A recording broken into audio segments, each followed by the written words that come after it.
नमस्कार।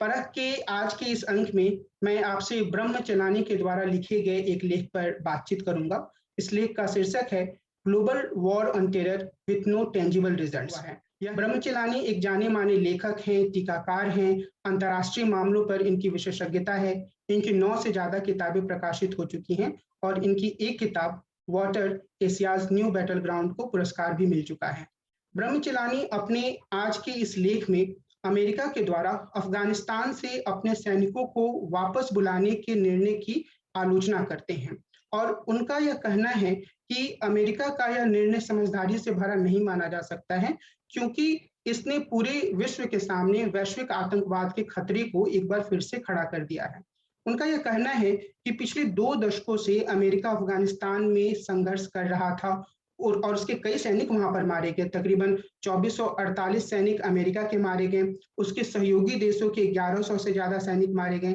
और अफ़गानिस्तानी सेना के भी 66,000 से ज़्यादा सैनिक मारे गए। इसके अलावा हज़ारों जो आम नागरिक थे, वो भी हिंसा का शिकार हुए। लेकिन अगर इस पूरी प्रक्रिया का नतीजा इस रूप में सामने आता है कि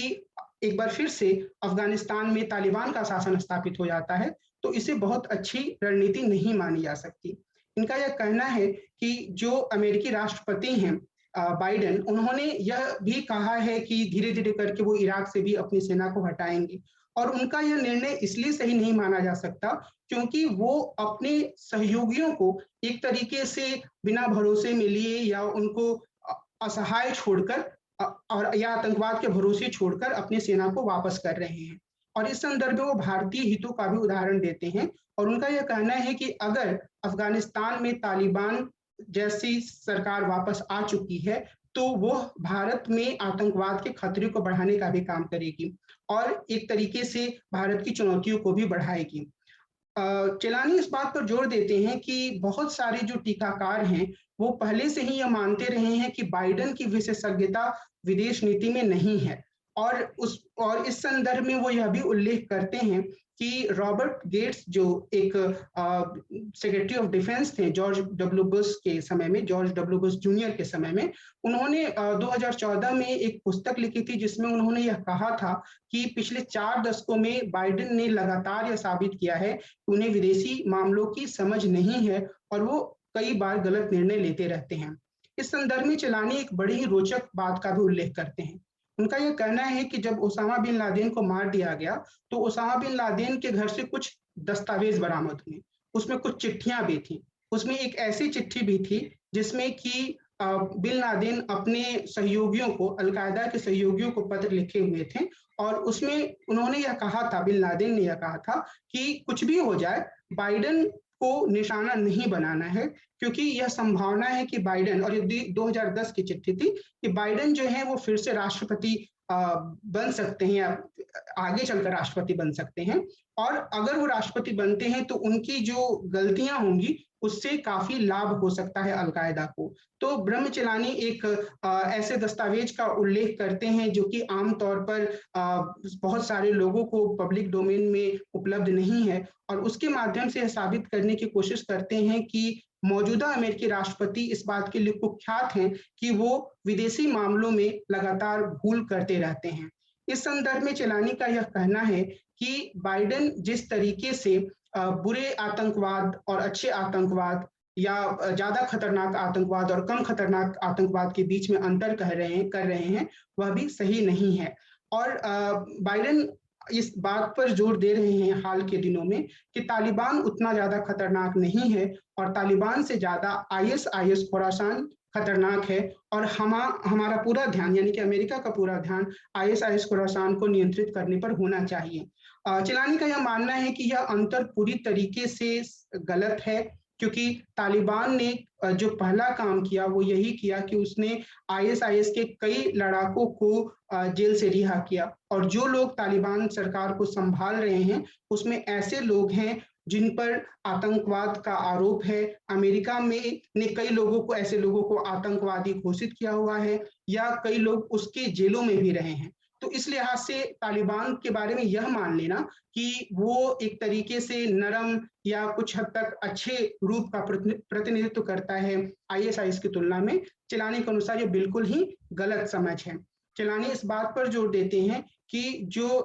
हक्कानी ग्रुप है और जो तालिबान का जो संबंध है, वह एक अटूट संबंध के रूप में ही देखा जाना चाहिए। ऐसा मानना सही नहीं होगा कि तालिबान कोई अलग तरीके के स्वरूप का प्रतिनिधित्व करता है, जो कि उस तरीके से आतंकवाद में भरोसा नहीं करता है, जैसे अल-कायदा और दूसरे कई अन्य समूह। इस चेलानी के अनुसार इस बात का कोई प्रमाण नहीं है, बल्कि इस बात के प्रमाण ज़्यादा हैं कि ये सारे समूह एक साथ मिलकर काम कर रहे हैं। इस लिहाज से चेलानी इस बात पर जोर देते हैं कि जो वैश्विक स्तर पर आतंकवाद के विरुद्ध जो लड़ाई है, उसमें जो अलग-अलग प्लेयर्स हैं, उन्हें सिर्फ अपने हितों पर ध्यान नहीं देना चाहिए, बल्कि उन्हें इस बात पर भी ध्यान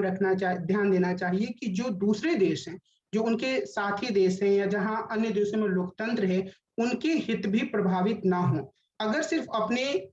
देश के हितों को ध्यान में रखकर अमेरिका जैसे देश यह फैसला करते हैं कि वो एक खास तरीके के कट्टर या आतंकी रूप को बर्दाश्त कर लेंगे या उसे मान्यता दे देंगे या उसके खिलाफ कार्रवाई नहीं करेंगे और वो दूसरों को नियंत्रित कर लेंगे, यानी दूसरे आईएस जैसे समूह को नियंत्रित कर पाएंगे, तो उनकी यह सोच सही नहीं है। यानी कि आप एक को बढ़ावा देकर दूसरे को नियंत्रित नहीं कर सकते हैं, बल्कि आपकी कोशिश यानी कि संयुक्त राज्य अमेरिका की कोशिश यह होनी चाहिए कि वो हर तरीके के आतंकवाद को नियंत्रित करने की कोशिश करें। ब्रह्मचलानी का यह लेख एक तरीके से अमेरिका की हाल फिलहाल की विदेश नीति की तीखी आलोचना प्रस्तुत करता है। लेकिन मुझे लगता है कि चेलानी कुछ और बिंदुओं की भी पड़ताल कर सकते थे, जो कि खुद अमेरिका की नाकामी को दिखाता है। और उसमें जो सबसे बड़ा बिंदु है वह यह कि पिछले कई दशकों से ये इस बात का जो विश्व का इतिहास है वो इस बात का गवाह है कि अमेरिका खुद तो अपने यहाँ लोकतंत्र की काफ़ी तरफदारी करता है और वह यह कहता है कि लोकतांत्रिक मूल्य काफ़ी महत्वपूर्ण हैं। लेकिन अतीत में भी खुद अमेरिका ने ही कई स्थानों पर तानाशाही शासन को बढ़ावा दिया है और मौजूदा समय में जो अफ़गानिस्तान का संकट है, उसमें भी अमेरिका की जो सबसे बड़ी नाकामी सामने आती है वह यह कि उसने अफ़गानिस्तान में एक सशक्त लोकतंत्र को स्थापित करने की कोशिश नहीं की और अगर कोशिश की भी तो बहुत ही अनमने तरीके से और वहाँ पर ऐसी संस्थाएँ नहीं बन पाईं, जो कि लोगों के भीतर लोकतांत्रिक मूल्यों का विकास कर सकें। आखिर ऐसा कैसे हो गया